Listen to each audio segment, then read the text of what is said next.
नमस्कार। Kota development forum KDF के तत्वाधान में आयोजित बैठक में संपर्क एवं संवाद कार्यक्रम का आयोजन किया गया, जिसमें जोड़ों के दर्द की समस्या, उसके कारण, लक्षण एवं आधुनिक उपचार विधियों पर विस्तृत चर्चा हुई।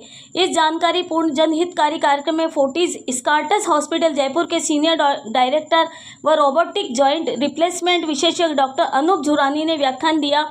अध्यक्ष आदित्य जैन ने कहा, इस तरह के जन जागरूकता कार्यक्रम न केवल स्वास्थ्य से जुड़े मिथकों को दूर करते हैं, बल्कि में आमजन के सही उपचार की दिशा में भी मार्गदर्शन प्रदान करते हैं। डॉक्टर झुरानी ने बताया कि आज के समय में ऑस्टियोआर्थराइटिस एवं आम समस्या बन चुकी है, जो मुख्यतः 45-50 वर्ष की आयु के बाद देखने को मिलती है। इस बीमारी में जोड़ों की कार्टिलेज घिस जाती है, जिसमें घुटने और कुल्हों में दर्द, सूजन और जड़कन की समस्या उत्पन्न होती है। जब यह स्थिति गंभीर हो जाती है, तब जोड़ प्रत्यारोपण, जॉइंट रिप्लेसमेंट एवं प्रभावी और स्थायी समाधान साबित होता है। उन्होंने यह भी बताया कि रोबोटिक तकनीक के माध्यम से की गई जॉइंट रिप्लेसमेंट सर्जरी कम रक्तस्राव, न्यूनतम दर्द और तेजी से रिकवरी होती है। आधुनिक तकनीकों के चलते अब यह प्रक्रिया अधिक सटीक, सुरक्षित और दीर्घकालिक परिणाम देने वाली बन गई है।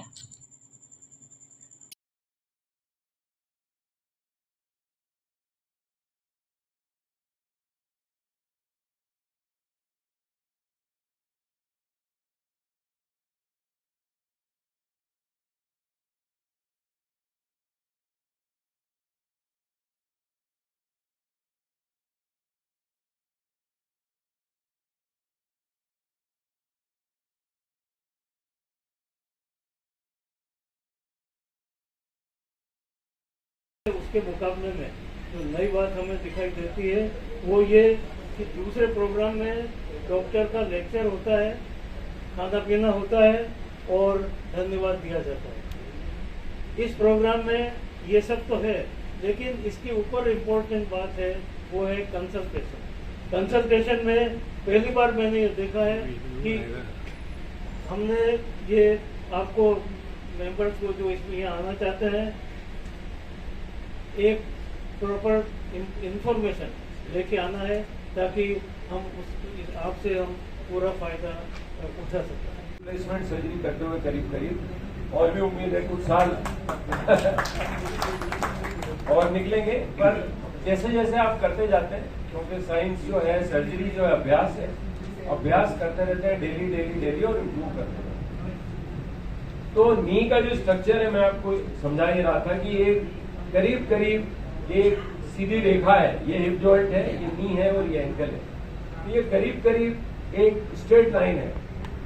जैसे जैसे नी पे वेट पड़ता है, नी का जो कार्टिलेज है, कार्टिलेज क्या होता है, ये मटेरियल, ये कार्टिलेज मटेरियल होता है जो बोन की लाइनिंग को कार्टिलेज बोलते हैं। जो जॉइंट है, हड्डी पे हड्डी नहीं चलती, हड्डी का जो एंड है वो कार्टिलेज होता है दोनों साइड। और जो कार्टिलेज घिसता है, क्यों घिसता है? चोट से घिस सकता है, स्मोकिंग से घिस सकता है, लेडीज में हार्मोन्स बंद होते हैं उससे घिस सकता है, और डाइटरी पैटर्न चेंज होते हैं, कई लोग डाइट सही नहीं लेते, उससे घिस सकता है। तो जब कार्टिलेज घिसता है तो हड्डी पे हड्डी अड़ने लगती है और तब दर्द होता है। पर उस स्थिति तक ना पहुंचे, उसके लिए क्या करना है, ऑपरेशन की स्थिति पर ना पहुंचे, वो मैं आपको समझाना चाहूंगा। तो सबसे जरूरी है अपना वेट कंट्रोल रखें। ऑपरेशन तक कैसे नहीं आया जाए, कैसे ऐसी चीज़ें करी जाएं कि ऑपरेशन की ज़रूरत ना पड़े, और फिर ऑपरेशन के बारे में जानकारी दी। रोबोटिक्स से आजकल हम ऑपरेशन करते हैं, जिससे चीरा भी छोटा लगता है, लिगामेंट्स नहीं कटते, रिकवरी बहुत फास्ट होती है और एक्यूरेसी और अलाइनमेंट बैलेंस बिल्कुल एक्यूरेट दे पाते हैं, जैसा पेशेंट का पहले था।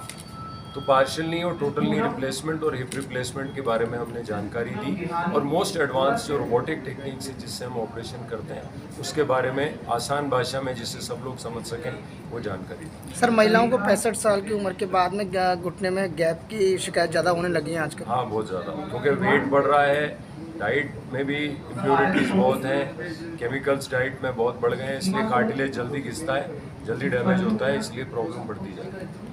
सर, इसके लिए कोई अनुवांशिक रोग भी जिम्मेदार होता है, अनुवांशिक कारण, या फिर मतलब उम्र के बाद ये सब रोग चालू हो जाते हैं? नहीं, जेनेटिक भी इम्पोर्टेंट है, क्योंकि अगर आपके पेरेंट्स को या मदर को था तो हो सकता है आपको भी हो, तो जेनेटिक कारण भी हैं। पर ज़्यादा आज के ज़माने में डाइटरी, स्मोकिंग, अल्कोहल, वेट, ये सब चीज़ें ज़्यादा है। महिलाओं के लिए क्या सर करना पड़ेगा इसके लिए?